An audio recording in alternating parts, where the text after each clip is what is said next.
নবী সাল্লাল্লাহু আলাইহি ওয়াসাল্লাম বলেছেন চোখের বদনজর এমন সত্য যে একটা উটকে এই রান্নার ডেকচির মধ্যে ঢুকাই ফেলতে পারে। মানে একটা উট খুব সুন্দর ভালো, আপনি দেখছেন মাশাআল্লাহ বলেন নাই, নজর লেগেছে, উটটা মারা গেছে দেন তারপর তাকে জবাই করে খেয়ে ফেলতে হয়েছে। একজন সাহাবী গোসল করছিলেন, গোসল, এটা হাদিস সহিহ, এই আলেম ওলামা যারা আছেন তারা জানেন যে এই হাদিস সহিহ। একজন সাহাবী গোসল করছেন, তার গায়ের চামড়াটা খুব সুন্দর ছিল, একদম স্কিনটা অনেক সুন্দর থাকে না এমন কিছু মানুষ। আচ্ছা, এখন আরেকজন সাহাবী এই গোসল দেখছেন দূর থেকে, দেখে বলছেন যে কি চমৎকার তার শরীরের রংটা, যেন কুমারী নারীর মতো, অনেকটা এমন একটা কথা তিনি বলেছিলেন। সাথে সাথে এই সাহাবী অজ্ঞান হয়ে পড়ে গেছে। কোন সাহাবী? যিনি গোসল করছিলেন।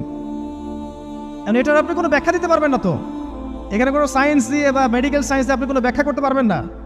একটা ব্যাখ্যা দিতে পারেন, কিন্তু কেন সেটা হলো সেটা আপনি অ্যান্সার খুঁজে পাবেন না।